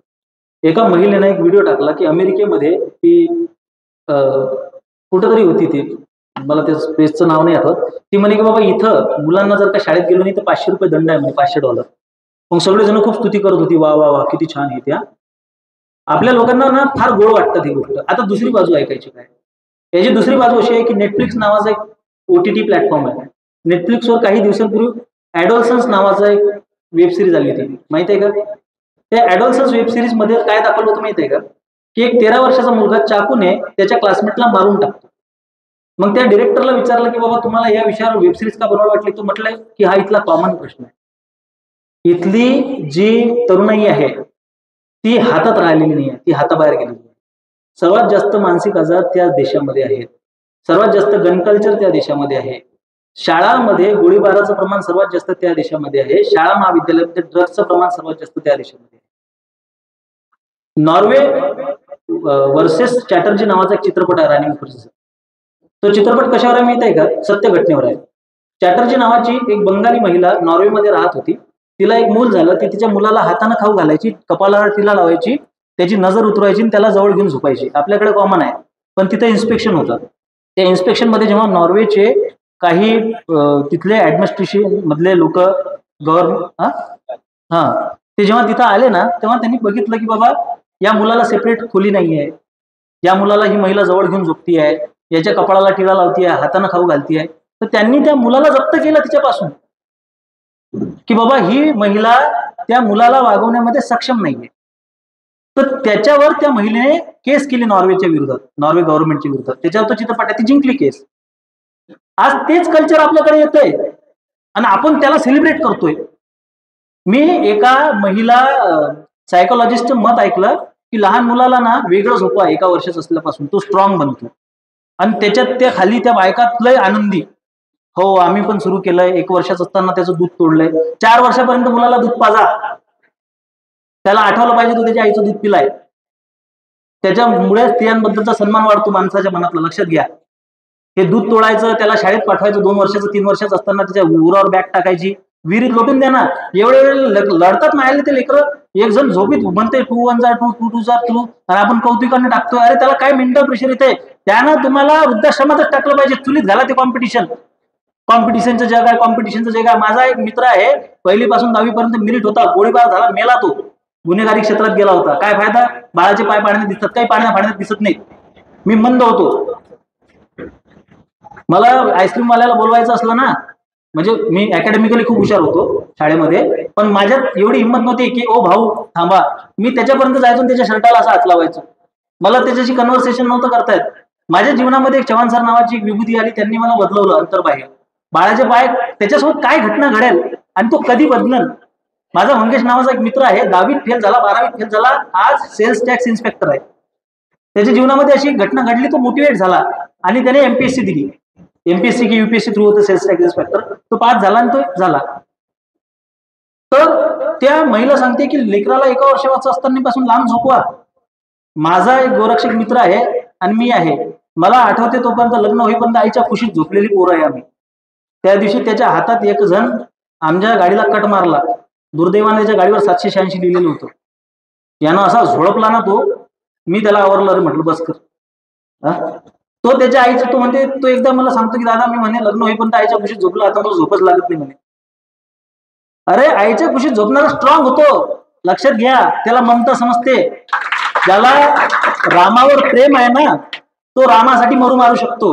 ज्याचं आईवर प्रेम आहे, ज्याचं देवावर प्रेम आहे, ज्याचं धर्म प्रेम तुम्हाला लढायला लावतं, द्वेष नाही. लक्षात घ्या, तुमचा जो धर्मासाठी लढा जो असला पाहिजे तो प्रेमासाठी असला पाहिजे. माझं माझ्या धर्मावर प्रेम आहे. तू मुसलमान आहे म्हणून मी हिंदू आहे, नाहीतर मी विश्वमानव आहे, ही संकल्पना मला मान्य नाही.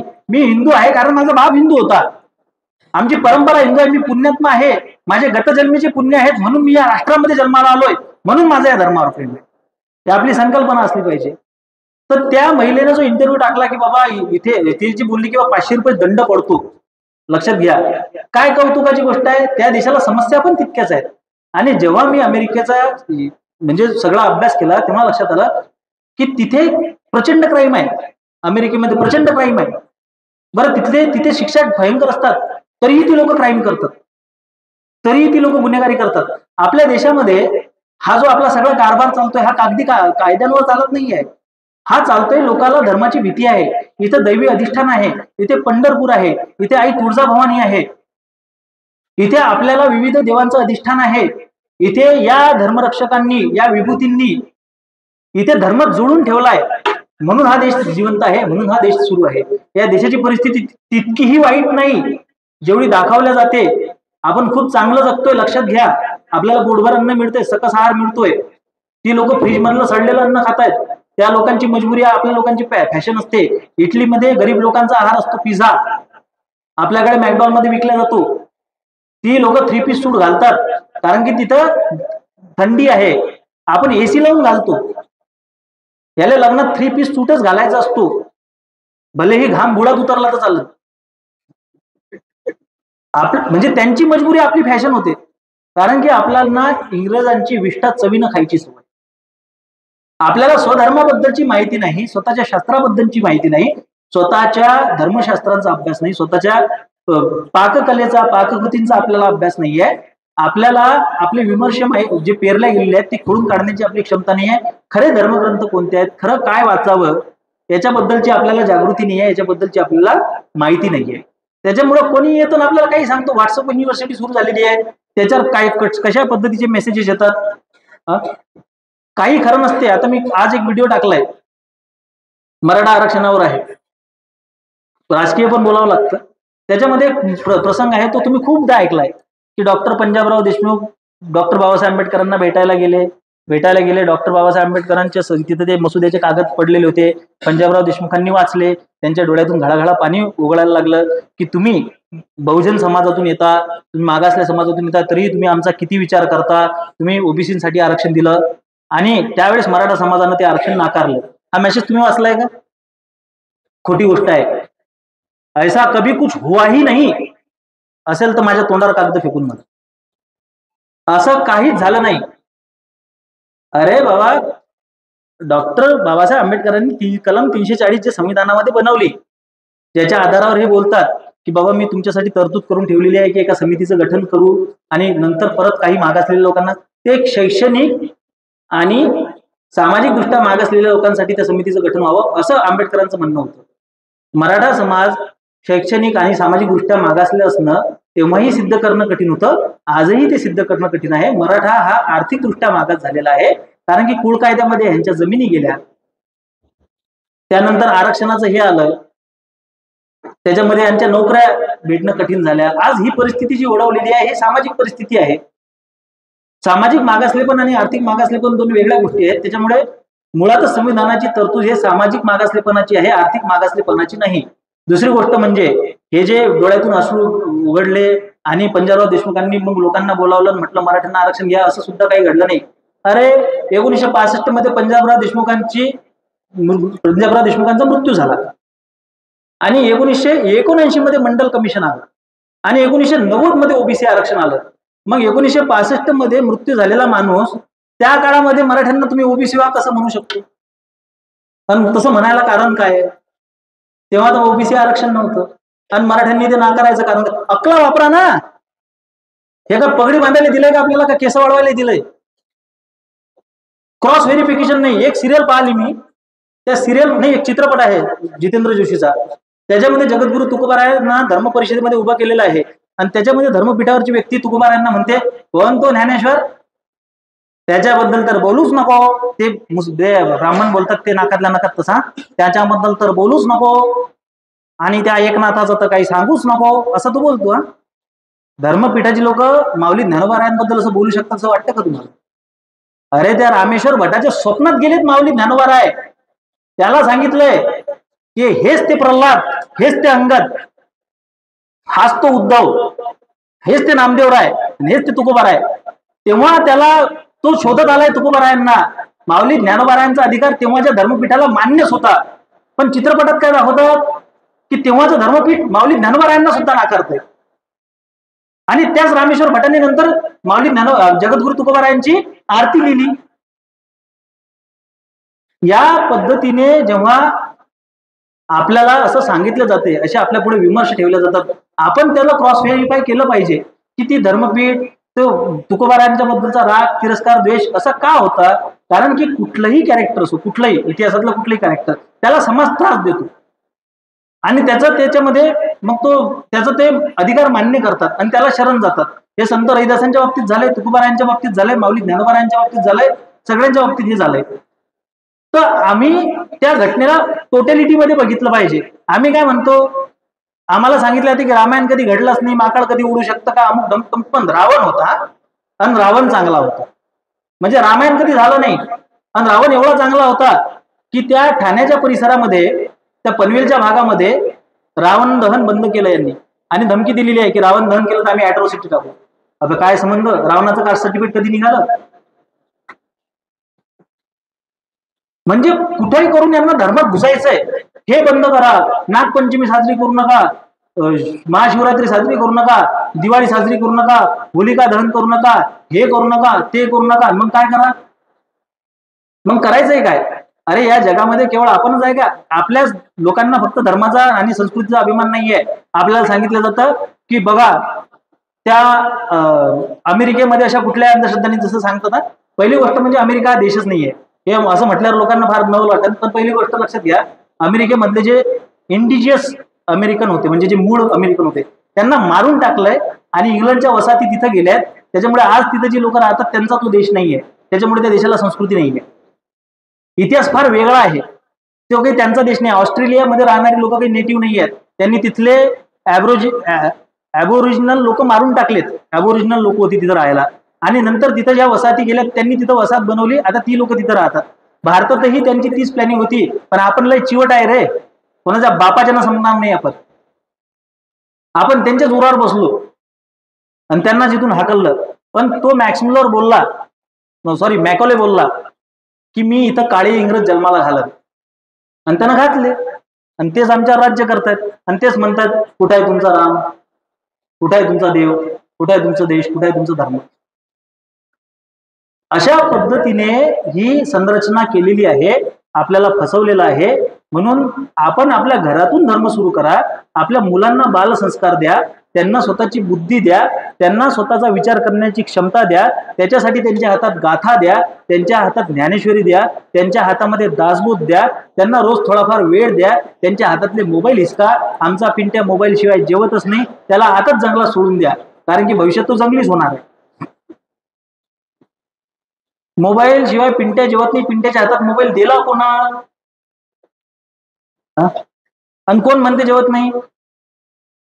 अरे भजन ऐकवा ना त्याला. आमचं दुर्भाग्य असं आहे की माझ्या मुलीला मी भजन ऐकवतो, ती सुद्धा तिकडे साऊथची वंदे गुरु परंपरा म्हणून चॅनल त्याची ऐकावी लागतात. मराठीमध्ये असं चॅनल पण नाही की ज्याच्यावर लहान मुलांची भजनं आहेत. ही आणि आपण म्हणतो मराठीला अभिजात दर्जा प्राप्त झाला. अरे जर त्याच्यात तुम्ही भजनं बनवू शकत नाहीये, त्याचा एक चॅनल बनवू शकत नाहीये, तो अभिजात दर्जा तुम्हाला मग काय भेटलाय कशासाठी? लव्ह स्टोरीज बनवायसाठी भेटलाय का सैराट सारख्या? तो नागराज मंडोळे अभिमानाने सांगतो सैराट शब्द सुद्धा गाथेतला आहे. अच्छा, तुकोबारायांनी पोरगी पोरासोबत पळून जावी याच्यासाठी दिलाय का सैराट शब्द? ते पोरगी कोणाची? पाटलाची. तिच्या त्याच्या याच्यावर छत्रपती शिवाजी महाराजांचा फोटो, घरामध्ये छत्रपती शिवाजी महाराजांचा फोटो. पाटील कसे बदमाश असतात, बरोबर आहे. आणि मग म्हणतात की इंडस्ट्रीमध्ये सगळे ब्राह्मण आहेत. नागराज मंडोळे ब्राह्मण आहे. चांडाळ चौकडी नावाचा चित्रपट आला होता निळू फुलेचा, तिथूनच ते पद्धत आली. बाई वाड्यावर या, देशमुख बदमाश आहे, गावातला बायांवर नजर ठेवतो, बरोबर आहे. हा निळू फुले ब्राह्मण आहे की तो चित्रपट बनवणारा ब्राह्मण होता की उषा चव्हाण त्या चित्रपटामध्ये काम करणारी ब्राह्मण होती? जर का हे बहुजनांचे, हे मराठ्यांचे आणि बहुजन लोक मिळून जर का असे बदनामी करणारे चित्रपट बनवत असतील, मग ब्राह्मणाला चित्रपट बनवू त्याकडे, तेच बेटर आहे, तेच चांगले बनवतात. मग ते संत तुकाराम तरी बनवतात, ते भालजी पेंढारकर सारखी लोक छत्रपती शिवाजी महाराज तरी बनवतात. तर आपल्या डोक्यामध्ये हा जो किडा आहे ना, तुमच्यापर्यंत कोणी जर का आला ही पूजा करू नका, ते ब्राह्मणांचं आहे, त्याला जाग्यावर खेटरानं मारा. आमचा धर्म आम्ही बघून घेऊ, तू आम्हाला शानपणा शिकवू नको. तुम्ही एखाद्या मुसलमानाच्या घरी जाऊन सांगा बरं, हा की पैगंबर का घोडा उडतात आहे का? तुम्हाला घोड्यानं उडवतील ते. ह्या शानपणा आपल्यासोबतच चालतो. मदर मेरी बिना लग्नाची प्रेग्नंट कशी झाली? म्हणणाऱ्याला गाभण करतील. लक्षात घ्या, आपल्याच लोकांना ते सवय आहे ऐकून घेण्याची. हे ऐकून घेणं बंद झालं पाहिजे. एकदा परतीच्या प्रवासावर होतो, व्याख्यान करून जात असताना माझ्या मित्रानं म्हटलं की म्हणे पाटील ही परिस्थिती कधी बदलन हो. तर त्या मित्राच्या गल्लीमध्ये आमच्या मित्राचा एक बाप राहतो, शरद पवारांचा मानसपुत्र. सह्याद्रीला त्यानं पत्र लिहिलं होतं की तुम्ही एक कार्यक्रम दाखवता, त्याच्यामध्ये सगळे मोठे मोठे नेते दाखवतात, त्याच्यात पवार साहेबांचा फोटो का नाही आहे. सह्याद्रीनं त्याला उत्तर पाठवलं, त्याने ते उत्तर जपून ठेवलंय आणि त्यांनी पवार साहेबांचा फोटो सुद्धा लावला. एवढं त्याला हे आहे. चांगली गोष्ट आहे, निष्ठा आहे धर्मासोबत आपल्या पवार साहेबांसोबत, चांगली गोष्ट आहे, त्याच्यासाठी आम्ही त्याचा सत्कार करू. पण हे इतकं बदमाश आहे ना की तुम्ही मुसलमानाच्या विरोधात काही बोललात, रोहिंग्यांच्या विरोधात काही बोललात की त्याला फार राग येतो. आणि तो प्रत्येक गोष्ट म्हणजे साधं बाबा ज्याचा धर्म त्याने करावा, ज्याचं तत्वज्ञान त्यानं, तर त्याला ते मान्य नाहीये, तो प्रत्येक गोष्टीत आळखाटी आणतो. तुम्ही तिथे दुर्गा माता दळू करा, तो आळखाटी आणा. तुम्ही तिथं छत्रपती शिवाजी महाराज की जय म्हणा, तो म्हणते मग ते हिंदूंचे होते का, ते असं ते प्रत्येक गोष्टीत तो हे करतो. तर मी त्याला म्हटलं माझ्या मित्राला की गड्या, ज्या दिवशी हा समोर येईल एखाद्या लव जिहादच्या केसला डिफेंड करायला, एखाद्या मुसलमानाच्या गैरकृत्याला डिफेंड करायला, ज्या दिवशी त्याच्या टाळक्यात तिथला स्थानिक पोरगा दगड घालन ना, त्या दिवशी म्हटलं धर्माची परिस्थिती बदलेल. लक्षात घ्या, आपल्याला प्रतिक्रिया द्यायला शिकलं पाहिजे. तोपर्यंत ही परिस्थिती बदलू शकत नाही. थोडीशी आक्रमकता, थोडीशी प्रत्युत्तर देण्याची क्षमता आपल्या पोरांमध्ये, हा कायदा तुमचं संरक्षण करू शकत नाही. ते न्यायाधीश म्हणतात जा तुझ्या विष्णूलाच मांडायला मूर्ती. काल परवाचा चीफ जस्टिस ऑफ इंडिया म्हणतोय, त्याच्याकडे एक जण हे घेऊन गेला, तक्रार घेऊन गेला की बाबा त्या खजुराहो मध्ये विष्णू मूर्ती 7 फुटाची तोडलेली आहे, तिला रिस्टोर करायचं आहे. त्यानं अपील केली. तर आमचे सीजे गवई साहेब म्हणतात त्याला काय की जा तुझ्या विष्णूला जाऊन सांग म्हणते ती मूर्ती बनवायला. आणि या न्याय व्यवस्थेकडून तुम्ही अपेक्षा करताय का? त्यासाठी धर्मदंड मोठा करावा लागेल. धर्मदंड हा राजदंडाच्या वरती असला पाहिजे. याच्यासाठी धर्माची शक्ती, धर्माचं जागरण झालं पाहिजे. याच्यासाठी हे अशा पद्धतीचे कार्यक्रम असले पाहिजेत. प्रत्येक जणाचं स्फुल्लिंग जागेवर चेतलं पाहिजे. धर्माच्या नावाखाली ते आपण एकत्र आलो पाहिजे. आपण या गाथेसाठी एकत्र आलो पाहिजे. आपण ज्ञानेश्वरीसाठी एकत्र आलो पाहिजे. आपण छत्रपती शिवरायांसाठी एकत्र आलो पाहिजे. आपण आपल्या भविष्यासाठी, आपल्या पुढच्या पिढीसाठी एकत्र आलो पाहिजे. नाहीतर तीच पिढी तुम्हाला विचारेल की हे सगळं होत असताना तुम्ही काय करत होत्या. आपल्याला महाराष्ट्राचा पश्चिम बंगाल आणि नंतर बांगलादेश होऊ द्यायचा नाहीये. ही सगळी जबाबदारी आपली आहे, पुरुषांची आहे, खास करून स्त्रियांची आहे. आऊ जिजाऊ असल्याशिवाय छत्रपती शिवाजी महाराज घडणार नाहीत. त्यासाठी आपण पहिले आऊ जिजाऊंसारखं कसं वागू शकू, आपण पहिले आपल्या जीवनामध्ये कशा मर्यादा आणू शकू, या गोष्टीचा विचार आपण केला पाहिजे. ज्ञान घ्या, बाहेरची पुस्तकं वाचा, बाहेरचं साहित्य वाचा, त्याला बळी पडू नका. जगभराचं साहित्य वाचतो मी, जगभराचा अभ्यास करतो, पण मी कधीच कुठल्या साहित्याला इम्प्रेस झालो नाही आतापर्यंत. मी सुरुवातीला व्हॅन डायर वाचले, पहिले ओशो पासून सुरुवात झाल्यानंतर मग गुरुजी, मग व्हॅन डायर, आणि नंतर माझ्या लक्षात आलं की सगळ्यांचा भाव आळंदीत बसला. त्याच्यामुळे आपल्याला तशाच पद्धतीने आपल्याला काम करायचं आहे. आणि ही गाथा ज्ञानेश्वरी मधलंच तत्वज्ञान आपल्याला पुढे सरकायचं आहे. हाच धर्म आहे. केवळ घरात बसून भजन करणं तर खूप महत्वाचं आहे. रामनाम प्रचंड महत्वाचं आहे. सामर्थ्य आहे चळवळीचे, जो करीलच यायचे, पण तिथे भगवंताचे अधिष्ठान पाहिजे. धर्म कार्य करणाऱ्या गोरक्षकांना, कार्यकर्त्यांना माझं आव्हान आहे, एका ठिकाणी जमत जा आणि निदान तासभरासाठी तरी रामनाम घेत जा. प्रतापगडाच्या पायथ्याशी अफजलखानाची कबर होती, माहिती आहे ना तुम्हाला.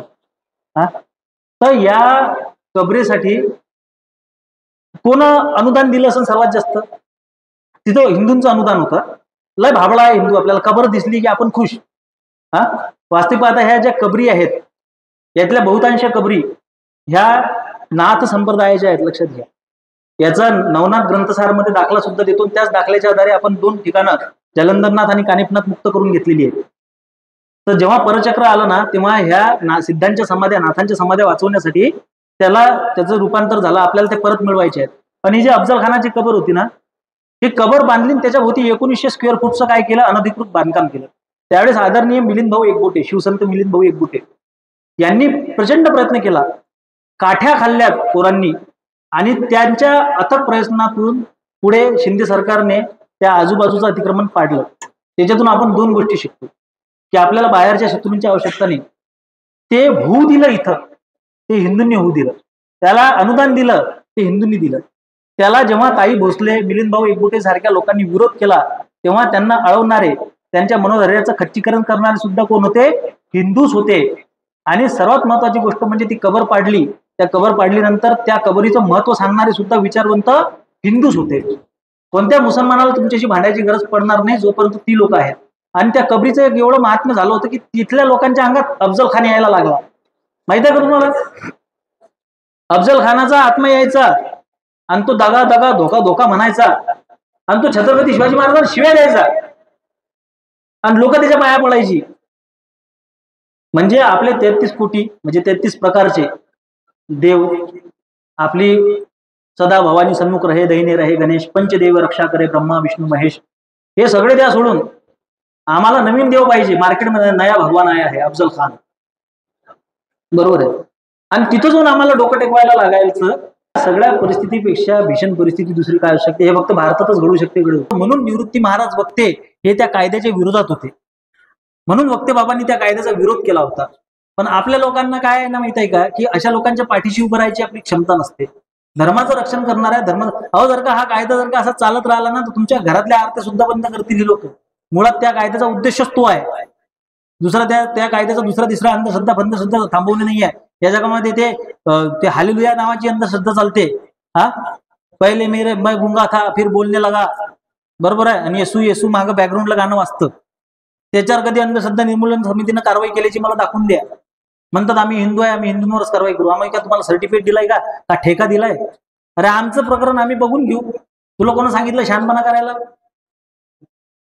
तर या पद्धतीने आपण या लोकांना डोक्यावर घेतलेलं आहे. म्हणून अशा पद्धतीच्या घटना घडतात. इथलं अतिक्रमण हटलंय. आणि हा, ती कबर का एक लक्षात घ्या, ती छत्रपती शिवाजी महाराजांनी कबर बांधलेली नाहीये, याचा काहीच दाखला नाहीये. 2 दाखले येतात. एक फतंजीचा पोवाडा येतो आणि दुसरं शेडगावकरांची बखर येते. ज्या लोकांना शेडगावकरांच्या बकरीचा दाखला मान्य आहे त्यांनी माझ्या समोर यावं. मी ती कबर बांधून देईल. पण त्या शेडगावकर बकरीतला दुसरा दाखला पण त्याने मान्य करावा. त्या शेडगावकर बकरीमध्ये लिहिलेलं आहे की छत्रपती शिवाजी महाराजांचे गुरु समर्थ रामदास स्वामी होते. मग ते मान्य आहे का? ते मान्य नाही आहे. मग हे मान्य नाही आणि ते मान्य आहे. शेडगावकर बखर उत्तरकालीन आहे. आणि पोवाड्यांना इतिहास दाखला मानत नाही. पोवाड्यांचा जर का दाखला मानला तर अज्ञानदासांना सांगितलेलं आहे की छत्रपती शिवाजी महाराजांनी त्यांच्या अंगावर चालून आलेल्या कृष्णा भास्करची हत्या केली नाही. त्याला सांगितलंय की तुझी हत्या केली तर शंकर हसेल आम्हाला. तू ब्राह्मण आहेस म्हणून मी तुला सोडून देतो. हे मान्य आहे का? ते मान्य असेल तर आम्ही फतंजीचा पोवाडा मान्य करू. त्याच्यामुळे ती कबर बांधली याचा अर्थ त्याला गाडलंय तिथं. तुला इथं गाडलंय वाढव्यान, तुझं मुंडकं नेलंय तिकडे टोकावर, त्याला गाडलंय. त्याला दिवाबत्तीची सोय वगैरे केली नाही. आणि शत्रू मेला, वैर संपले, मरणांती वैर, आणि त्याच्या मुलाला सोडून द्या अशातला काही प्रकार घडला नाही. त्याच्या मुलाच्या मागे सैन्य धाडलंय. तो त्या आपल्या याच्यासोबत पळून गेलाय मोरेसोबत जंगल, आणि पुढे वाईला त्याने छत्रपती शिवाजी महाराजांवर हल्ला केलाय. हा इतिहास आहे. महाराज इथे एवढे साधे नव्हते शत्रूला सोडून द्या आणि ह्याला सोडून द्या. महाराजांनी निर्वंश केलाय लोकांचा, खंडोजी खोपड्याचा, बाजी घोरपड्याचा. तर महाराजांचं शौर्य सांगा. अशा लिबलिबीत मिळमिळीत गोष्टी सांगू नका, उदारमतवाद सांगू नका. महाराजांनी त्याला मुंडकं मारलंय, ते गडावर आणलंय, त्याला पायथ्याशी गाडलंय. आणि एवढंच नाही तर 91 कर्मी बकरेमध्ये लिहिलेला आहे, मी तो शब्द इथं वापरणार नाही, की त्याच्या पार्श्वभागात, तिथं पार्श्वभाग शब्द वापरला नाही, आपण लोकल लँग्वेज मध्ये वापरतो तो शब्द आहे तिथं, त्याच्या पार्श्वभागात मेख मारली शिवाजी महाराजांनी, त्याला शामियान्यात फिरवलं. हे लिखित संदर्भ आहे दिलेला. एवढा राग होता महाराजांना अफजल खान. त्याची पोरं सोडेल का महाराज? काही आपल्या मनानं काहीतरी सांगायचं, त्याला दिवाबत्तीची सोय केली नाही, हे केलं. दिवाबत्तीची सोय केल्याची त्याची सनद बनते, त्या सनद पुढे पुढे ढकलल्या जाते. सगळ्या सज्जनगडाच्या सनदी उपलब्ध आहेत, सगळ्या समर्थ रामदास स्वामींच्या सज्जनगडाला दिलेल्या आहे. एवढं म्हणजे त्या आपल्या शंकर देवांचा जो संच आहे ना, तो एवढा आहे 3 खंडांचा. त्याच्यामध्ये सगळ्या कागदपत्रांचा उल्लेख आहे. मग या अफजल खानाच्या सनदीत कुठे गायब झाल्या? सनद पुढे पुढे चालत राहते. ते याच्यापर्यंत चालत आली असती, या सातारा गादीपर्यंत ती सनद चालत आली असती. कुठे आहे ती सनद? काही दिवाबत्तीची सोय वगैरे नाही, त्याची सनद नाही आहे, काही नाही आहे, काहीच नाही आहे. ती आपल्या हिंदूंच्या मूर्खपणामुळे त्या कबरीचं उदात्तीकरण झालंय आणि त्याच्या भोवती 1900 स्क्वेअर फुटाचं बांधकाम झालं. हा आपल्या हिंदूंचा मूर्खपणा आहे. त्याच्यासाठी हिंदूंना जागृत करण्याची आवश्यकता आहे. धन्यवाद. जय श्रीराम. हर हर महादेव.